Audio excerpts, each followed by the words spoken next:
Hello, everyone, and welcome again to another Teacher Joseph podcast. Today, I'm walking by a river, and I want to explain to you how to describe a river in an essay or in a poem, or perhaps just in a story. Describing a river can be incredibly peaceful. The way the river moves, the way it goes up and down and rises and falls, it can indeed be a lovely thing. So we're going to talk about exactly how to describe a river, and I'm going to begin just by telling you a little bit about what I'm seeing around me. Okay, so I'm walking on the river bank. Now, that's the same as in bank, as in, High Street Bank or Money Bank. So we call the area around the river the bank. The bit that you walk, the pathway, or the slopes on either side, those are referred to as river banks. So I'm walking along the river bank on a little pathway. Now, this is very interesting. Where I am today, I'm in the northern part of the UK. Okay, so on the left-hand side of me, there's an abbey, a big old ancient abbey, and the river is running right next to it, because in the old days, cargo and things for the town would have came into the town on this river, and the abbey would have collected taxes. The abbey, of course, in the old days was a government office as well as a religious place on behalf of the church, and it would have collected taxes for things entering the town. Okay, so behind me is the abbey. I'm on the riverbank right next to the abbey, and I'm looking into the river. Okay, so this river is called the White Cart River, and it merges with the Black Cart River, that's C-A-R-T, and other little streams around the area. A stream is a smaller river. Before the days of Wi-Fi and the internet, live streaming, a stream did actually mean a little river with not much water in it. So the riverbank itself is a little bit messy. I can see some beer cans, children's cans of soft drinks they've just thrown aside. There's also a football. There's some gravestones here. So this obviously was an old cemetery when the abbey was here as well, in part of this riverbank. And there's a little fence to stop people approaching the river, which is very nice. And more beer cans, rubbish, supermarket trolley. I don't know how they got a supermarket trolley here, because there's no supermarkets anywhere near here. So anyway, I think you're getting the picture. On the other side of the river, I can see some birds, some unusual birds, also some pigeons, and looming above me here is the town hall, which of course was the government office once they separated the church and government. So it's also very old. It's no longer used either. The government has another administrative office. And this large Victorian looming building, it's very nice. I mean, it's clearly very Victorian, or around that time anyway. Kind of yellow in colour, with a lovely decor, a ringing bell on the top. And behind me there's the medieval abbey, which has been here since the 10th century, on the banks of the White Cart River. And this abbey is called Paisley Abbey. It's very famous. Yeah. I was married in Paisley Abbey. Right, let's look around. So, yeah, there's two big bridges uh, which this river runs under. They're just for decorative purposes. Why they made two instead of one, I don't know. So the river's kind of splitting off into two little tunnels, and they'll be united again at the other side. And looking to my left, the river is running down away from the town. There's a statue of Queen Victoria I can see in the distance on the other side of the river, in one of the gardens in the town centre. She hated this place. So when they made the statue of Queen Victoria, they made sure it was facing away from the town because she didn't like it. And, here, our royals, they are the ones, well, they and the government have the power to declare that a town can become a city. So it's not about size here in the UK. To become a city is a political designation. And in order to become a city, you have to enter a competition. You have to show what your town has. And if they think it's worthy, then they will authorize it to become a city. And of course, there's lots of benefits because cities get more money from the government than towns do. So this place is actually still a town. It's I think they say the largest town in Western Europe, which is Paisley, because it has never been made a city. And I suppose if Queen Victoria hated it, it's not going to help its cause. There isn't so much happening here. So I doubt very much if it will ever become a city. One thing that I can tell you is when we were in the European Union, they don't, of course, recognize our differences between towns and cities. So this town was able to apply to become the city of culture and enter other European competitions.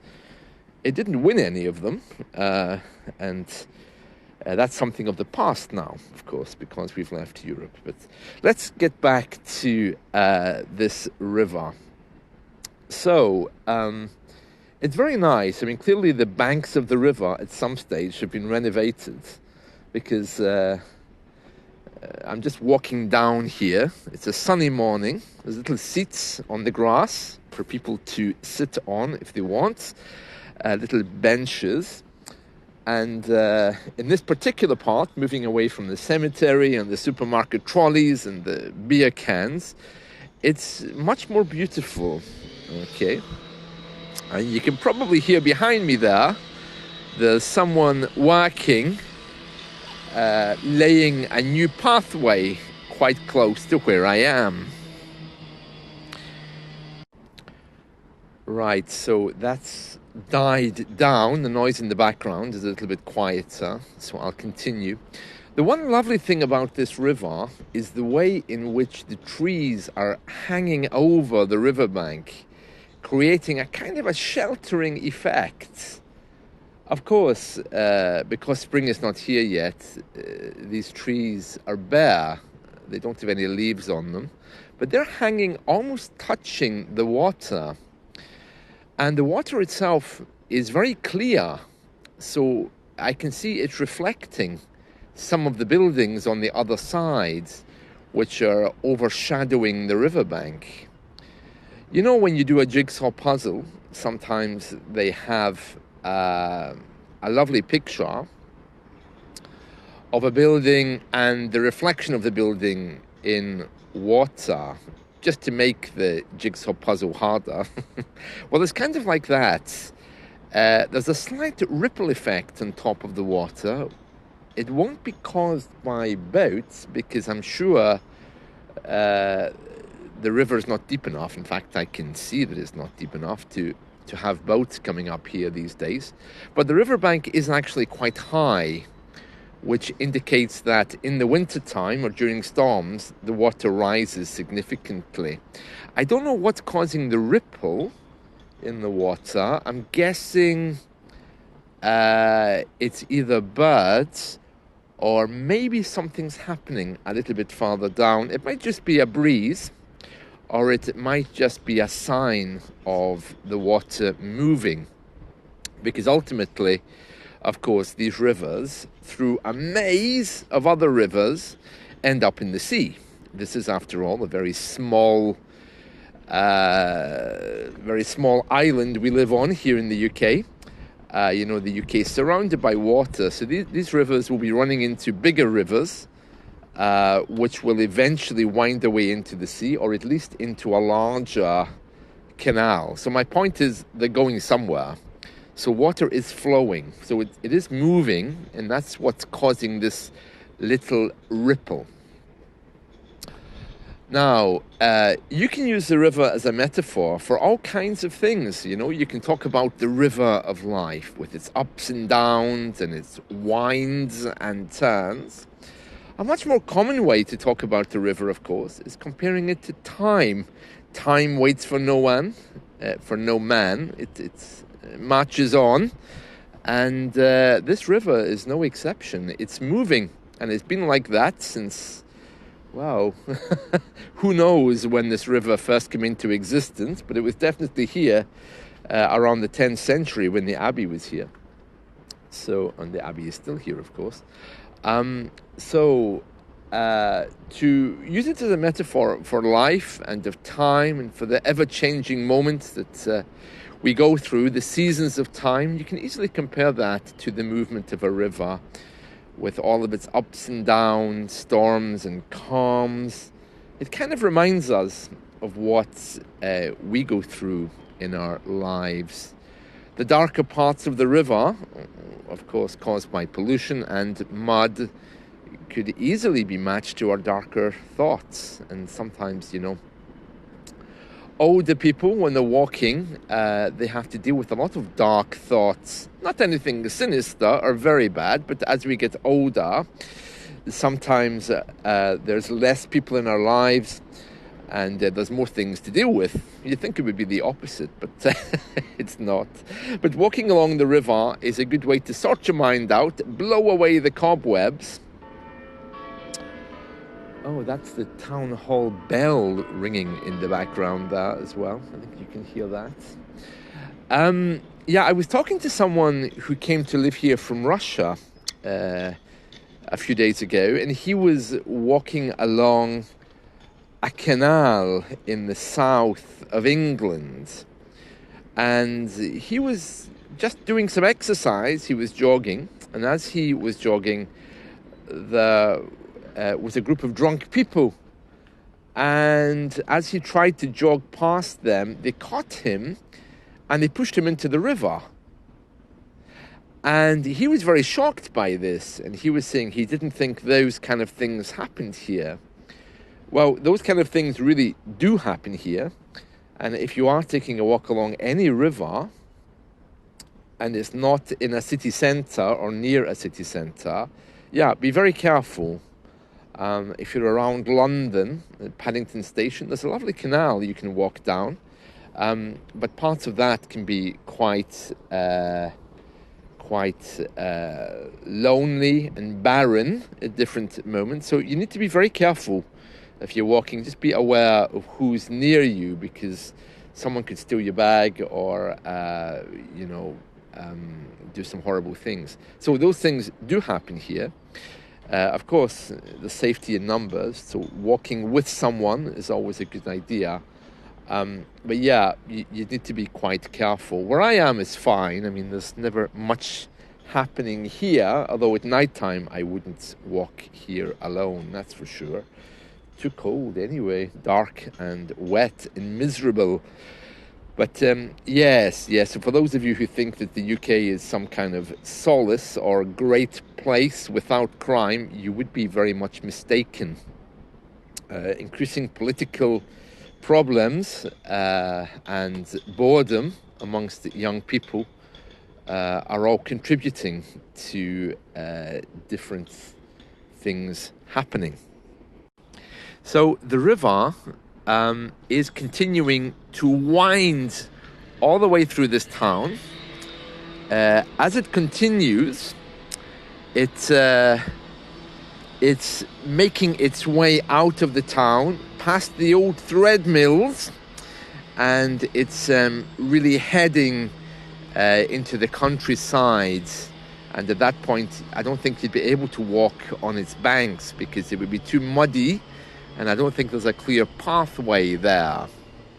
But in the town centre, and around the town centre, the river flows in a very, very nice way. And I can see it rippling away into the distance and carrying with it all of the rubbish that people have thrown into it, which is a great pity because it's lovely.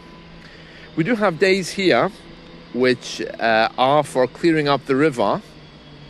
In those days, we come and we clean the banks a bit. Not many people do that though, because it's very hard to get to the river sometimes, you know.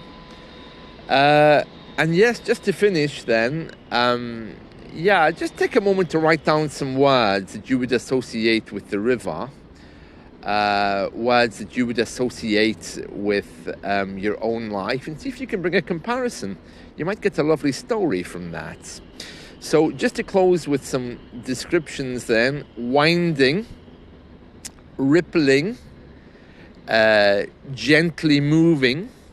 We can also describe a river as stirring, in the same way as you stir your tea. A river sometimes stirs. Quiet, peaceful, rhythmic, atmospheric, beautiful, guided, because the walls are clearly there to help it move and not get burst. I already said atmospheric and completely natural. It really is lovely and reflective, not only for us to reflect, but for views to be reflected in it. You know, there was a habit in the 19th century of building little ponds, which they called reflecting pools, which you could go and sit by and just think about life. And it's very common here. Another place it's very common to have reflecting pools and little ponds and rivers to sit by is the Netherlands. Of course, it's full of canals, but they often have little bits of water, little ponds, pools of water. They're usually quite dirty, that you can sit in and have a look around. Right, well, that's it from me for today. I hope you've enjoyed this walk by the river. And as always, I hope to see you all soon. Take care.